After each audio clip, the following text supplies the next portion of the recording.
Buenas noches.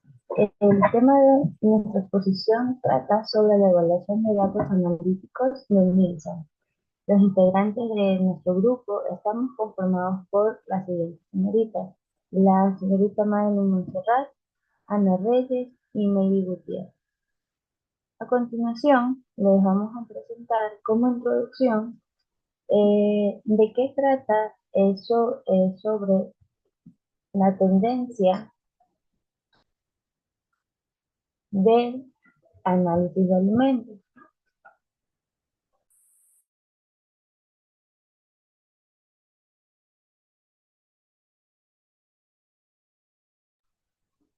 Listo.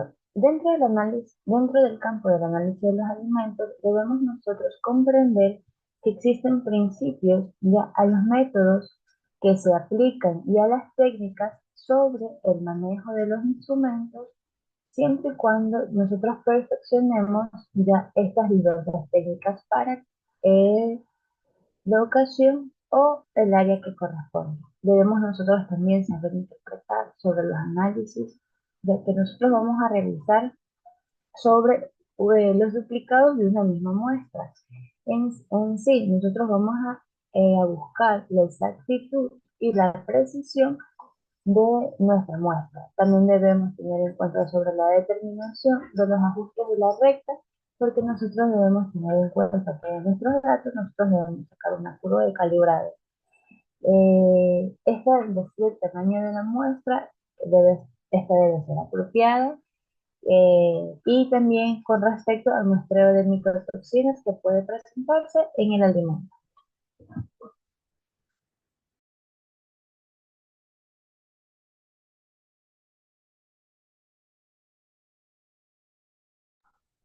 Listo. Eh, Como segundo punto, nosotros tenemos las medidas de la tendencia central dentro del campo del análisis de alimentos. Dentro de este tema, nosotros debemos tener en cuenta sobre las herramientas estadísticas que nosotros vamos a relacionar cada dato con la composición ya referente a la calidad y a las características nutricionales sobre el comportamiento en general de cada conjunto de estos datos. Nosotros vamos a tener en cuenta que debemos aplicar una fórmula que va a ser la media. ¿Por qué? Porque nosotros debemos sacar la sumatoria de los datos sobre el número de datos que nosotros obtenemos.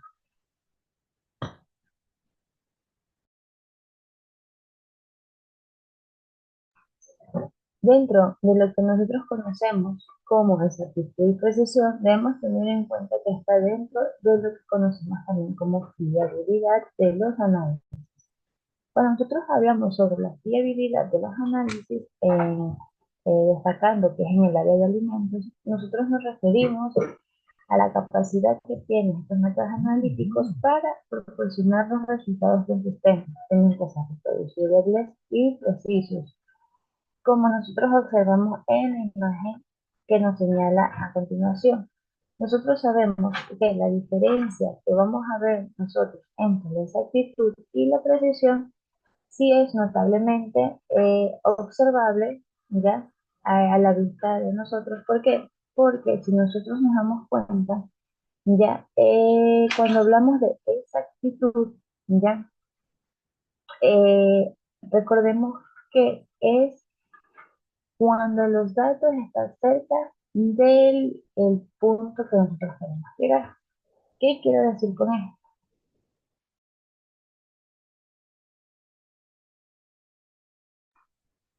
Ya, ¿qué quiero decir con esto? Nosotros tenemos que tener en cuenta que se refiere a la proximidad que nuestros datos o los resultados de nuestros datos van a estar obtenidos como un valor verdadero o acertado. Un ejemplo de exactitud en el área del campo de análisis de alimentos tenemos en la determinación de la cantidad de sodio en un alimento y que ésta coincida con el estándar certificado, queriendo decir que cuando nosotros vayamos a determinar el sodio del alimento que esté presente, nosotros tenemos que relacionarlo o compararlo con el estándar del certificado. ¿Qué quiere decir? que los datos o los resultados tienen que ser exactos a como está presente en este estándar GRID. En cambio, cuando nosotros hablamos de precisión, nosotros hablamos de la proximidad de los valores obtenidos en repetidas mediciones.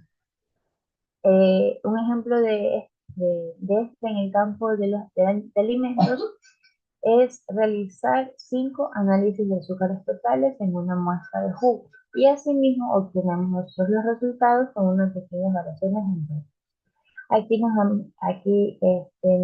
En este ejemplo nosotros tenemos que ver que nuestros resultados sean más próximos a los valores que nosotros, a la cantidad de veces que nosotros repetimos eh, ese proceso de esa muestra.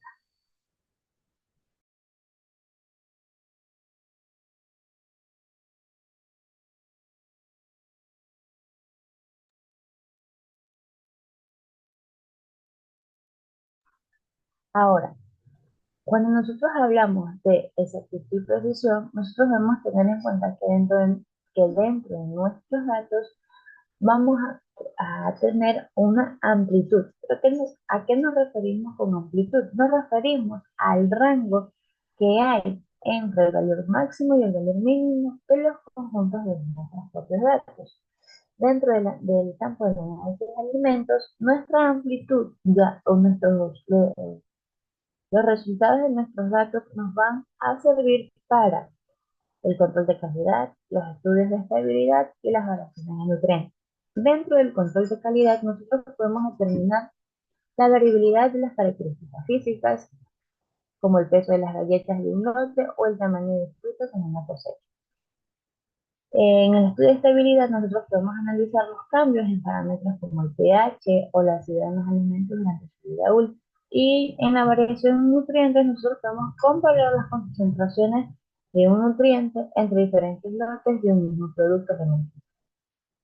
Nuestra amplitud también, al conocer nuestra amplitud de nuestros datos vistos en cada uno de estos ejemplos, tenemos que tener en cuenta que hay ciertas ventajas. ¿Por qué? Porque es fácil de calcular y también nos va a proporcionar una visión inicial sobre la variabilidad de los datos, pero también van a tener sus limitaciones. Van a ser sensibles a los valores atípicos, ya, y no va a reflejar la distribución general de estos datos.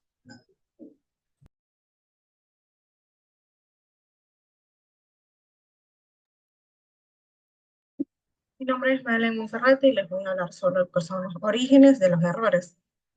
Existen varias fuentes de errores que pueden clasificarse de la siguiente manera. El error sistemático o determinado, el error aleatorio o indeterminado y el error de bulto o metedoras de pata. Como primer punto tenemos lo que es el error sistemático o determinado. Se producen mediante resultados que se derivan consistentemente de valores esperados o de una u otra dirección. Esto se puede ver en el gráfico que tenemos aquí, que nos dice que los resultados están espaciados cercanamente juntos, aunque se encuentren consistentemente apartados del centro de la diana. Esto puede ser difícil y costoso en tiempo de identificar el origen de este grave tipo de error, ya que, puesto que a menudo implica instrumentos o aparatos de medida inexactos. Por ejemplo, una pipeta que suministre consistentemente un volumen equivocado de reactivo procederá un alto grado de precisión, pero, sin embargo, resultará en resultados inexactos. Luego tenemos lo que son los errores aleatorios o indeterminados. Estos se hallan siempre presentes en cualquier medida analítica. Este tipo de error se debe a muestras naturales, limitaciones a la hora de medir un sistema en concreto. Estos errores fluctúan de forma aleatoria y son esencialmente inevitables. Luego tenemos lo que son las meteduras de pata. Estas meteduras de pata son fáciles de eliminar y puesto a que son obvias. Este tipo de error es consecuencia de que usar un reactivo o un instrumento equivocado o bien una técnica descuidada. Algunos denominan este tipo de error como el síndrome del lunes por la mañana. Afortunadamente, estas metedoras de patas se identifican y se corrigen fácilmente. Luego tenemos lo que es la especificidad. La especificidad es un método analítico, en particular, que significa que detecta solamente el componente de interés. Los métodos analíticos pueden ser muy específicos para determinar los componentes alimentarios o bien en muchos casos pueden analizar un amplio espectro de componentes. No hay una regla estricta sobre cuánta especificidad es necesaria. Cada situación es diferente y depende de los resultados deseados y el tipo de ensayo empleado. Como siguiente punto tenemos lo que es la sensibilidad y el límite de detección. Aunque a menudo se utilizan indistintamente, no se deberían confundir en términos de la sensibilidad y el límite de detección. Tenemos lo que es la sensibilidad. La sensibilidad está relacionada con la magnitud del cambio de un aparato, un instrumento, a medida con la que los cambios de la concentración del compuesto. A diferencia del límite de detección, que es la menor cantidad posible que podemos detectar con un cierto grado de confianza o significación estadística. En cada ensayo hay un límite inferior cuyo punto no estamos seguros de que hay algo presente o no. Existen varias maneras de definir el límite de detección, dependiendo del aparato que se utilice. Si estamos utilizando algo similar a un espectrofotómetro o un cromatógrafo de gases, el límite de detección se alcanza con frecuencia cuando se proporciona la señal al ruido. Es de 3 o mayor. Una manera general de definir el límite de detección es aproximación a la población, desde el punto de vista estadístico, en el cual se tiene en cuenta las variaciones entre la muestra. Bueno, a continuación tenemos una fórmula de cómo calcular el límite de detección, donde nos dice que L sub LD nos dice que es el límite de concentración detectable, igual a X BLK, que nos dice que es la señal de un blanco, más 3 por sigma BLK, que significa la desviación típica de las lecturas de un blanco. Y estas variaciones de alta en los valores de los blancos aumenta el límite de detección.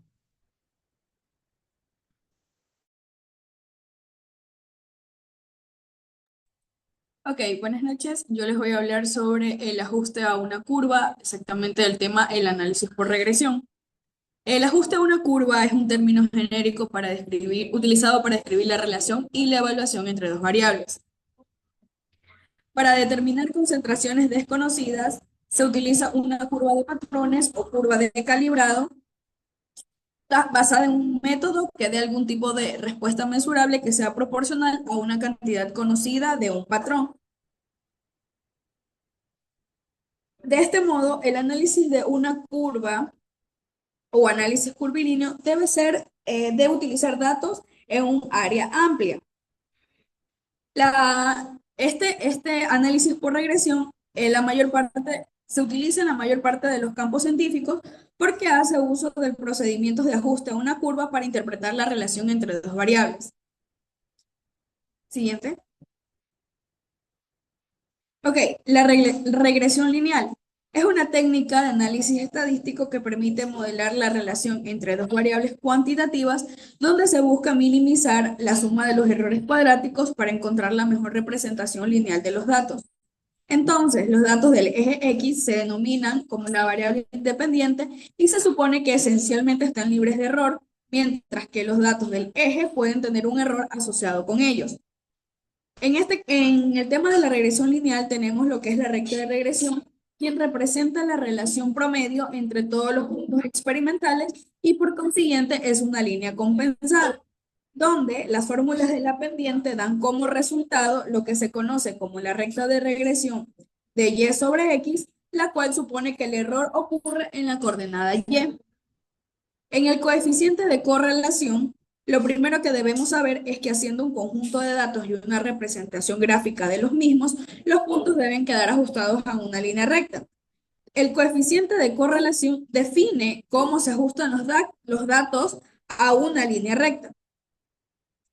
Para una curva de calibrado, la situación ideal sería que todos los puntos experimentales se encuentren perfectamente en una línea recta, como lo había mencionado anteriormente. Siguiente. Ahora, a continuación tenemos lo que son los errores en las rectas de regresión. Los errores de las rectas de regresión proporcionan una estimación del ajuste presuponiendo que la línea sea una recta. Un parámetro que utilizamos con frecuencia son los valores residuales o valores de Y, los cuales son simplemente las diferencias entre los valores observados y los calculados. Una manera de reducir la cuantía del error consiste en incluir más duplicados de los datos, tal como repetir las observaciones con un nuevo conjunto de patrones. Otro método de discernir mejor la fiabilidad de la curva de calibrado consiste en representar gráficamente los intervalos, bandas o límites de confianza sobre la curva de calibrado junto con la recta de regresión. Gracias.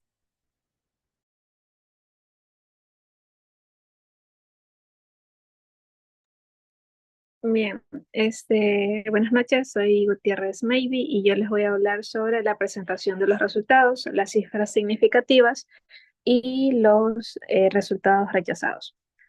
Entonces, dentro de lo que sería la información de la presentación de los datos, tenemos que esto es crucial, que los datos se reflejen tanto la sensibilidad como la precisión del ensayo, sin dar una impresión equivocada sobre su exactitud.